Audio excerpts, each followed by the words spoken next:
डाक्तरी आंदोलन उपरे लागिला रोक राज्य में एस्मा लागू कले सरकार सरकारी डाक्तर एवं स्वास्थ्यकर्मी जारी रहितबा आंदोलन को दृष्टि रखी सरकार बड़ पदक्षेप ग्रहण करिसेंती। एस्मा लागू नहीं राज्य गृह विभाग पक्षरु निर्देशनामा प्रकाश पाई 6 मास पर्यंत बलवत्तर रहिबो निर्देश। राज्य में जनसाधारण स्वास्थ्य सेवार जेपरी बाधा न उपजीव से समग्र राज्य में अत्यावश्यक सेवा रक्षणाबेक्षण आईन लागू करा जायछि। आसंता 6 मास पर्यंत कौनसी भी स्वास्थ्यकर्मी धर्मघट किंबा कार्यबंद आंदोलन करिपारिबे नाही। एही नियम स्थायी एवं चुक्तिभित्तिक उभय कर्मचारी लागू हेब। समस्त सरकारी डाक्तर एवं मेडिकल ऑफिसर नर्सिंग ऑफिसर एवं फार्मासिस्ट पारामेडिकल टेक्नीशियन एवं तृतीय और चतुर्थ श्रेणी कर्मचारी क्षेत्र में यह लागू हेब। राज्यर समस्त जिला मुख्य चिकित्सालय या सहित सब डिविजनल हॉस्पिटल गोष्ठी स्वास्थ्य केन्द्र प्राथमिक स्वास्थ्य केन्द्र एवं समस्त सरकारी मेडिकल कॉलेज रे एही कटकणा लागू रहिबो। ओडिशा मेडिकल सेवा संघ पक्षरु दरमा वृद्धि पदोन्नति एवं सुरक्षा भली विभिन्न दाबी नहीं गत किछि दिन हेबो आंदोलन चलीथिला। जनवरी 5 तारिख डाक्तर माने दैनिक 2 घंटा पाई ओपीडी वर्जन करथिले।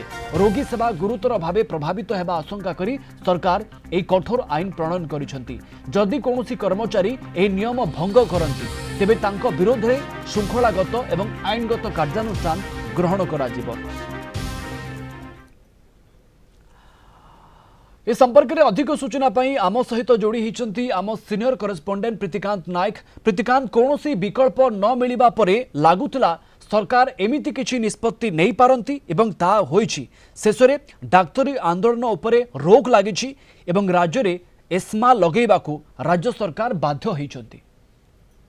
देखंतु किछि दिन हैला कारण डिसेम्बर मास शेष पर्यंत से सरकार सहित आलोचना करते डाक्तरी संघ सरकार आलोचना चलता किंतु कौन निष्कर्ष आसुना। 10टी जो दफा दाबी थिला ता भीतर गोटे दुईटार सहमति प्रकाश पाई जेहेतु निष्कर्ष किसी आसुना तेणु डाक्तरी संघ ओमसा तरफ से ओपीडी प्रथमे घंटाए लेखाएं वर्जन करते 2 घंटा लेखाएं वर्जन करुँच। तेणु एजु रोगी देखाटा रोगी डाक्तर मान देखा व्याहत होउछि और रोगी हंतसंत होउछंती।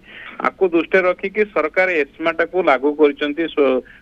आज विधिवत भाव में होम डिपार्टमेंट तरफ गृह विभाग तरफ एनेकी नोटिफिकेशन प्रकाश पाई फल जो डाक्तर आंदोलन बा स्वास्थ्य कर्मी जो आंदोलन चली जो एस्मा लागू करने पर से आंदोलन करें ना कारण आंदोलन कले एस्मा अनुसार से विरुद्ध में कठोर कार्यानुष्ठान राज्य सरकार नहीं पारे। द्वितीय कथा ये जो एस्माटा लागू होती स्वास्थ्य कर्मी डाक्तर आरंभ करके जो मैंने अच्छा स्वास्थ्य कर्मी माने से माने राज्य स्तर ठू आरंभ कर जो सरकारी अनुष्ठान सब रही ब्लॉक स्तर पर्यंत जिला स्तर रे ब्लॉक स्तर रे से कोठी भी जो माने स्थायी अच्छी चुक्ति भित्तिक कर्मचारी अच्छा स्वास्थ्य सेवा से माने कौनसी आंदोलन रे बा ए कार्य रे निजको नियोजित करि परिबे नाही। राज्य सरकार तरफ ए संपर्क रे आहुरी किछि सूचना दिया जायछि जे ए समय भितरे ए 6 मास भितरे जो माने निर्दिष्ट दाबी रखुचंती डाक्तर माने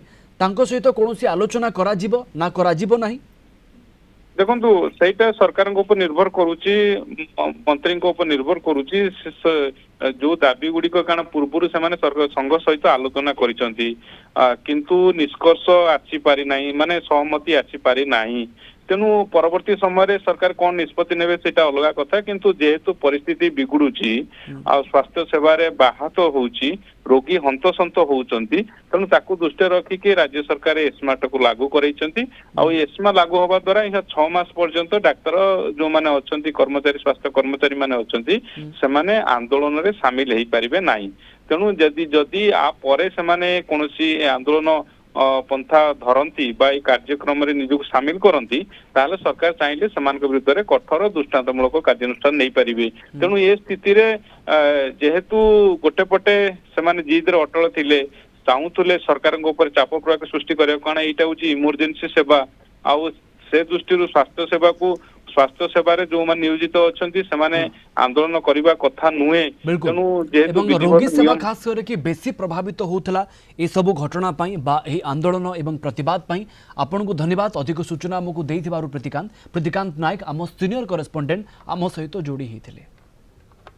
वर्तमान एग्जीक्यूटिव कमिटी मीटिंग चली यापर आमर जहाँ किसी निष्पत्ति आपण को आम जनइबू राज्य सरकार को ये दमन नीति आरंभ होला एक गणतांत्रिक एवं शांतिपूर्ण आंदोलन जहाँ आमर व्यवस्था रही गोटे घंटा कि 2 घंटा ओपीडी आम बंद करूँ प्रत्येक धर्मघट परवर्ती पर्यायर से रोगी मान को आम देखुलु एवं जरूरीकालीन व्यवस्था 24 घंटा चली ता भितर यही प्रकार दमन नीति माननीय मुख्यमंत्री जन्मदिन रे ओमसा को भेटी देले तेणु आम एग्जीक्यूटिव मीटिंग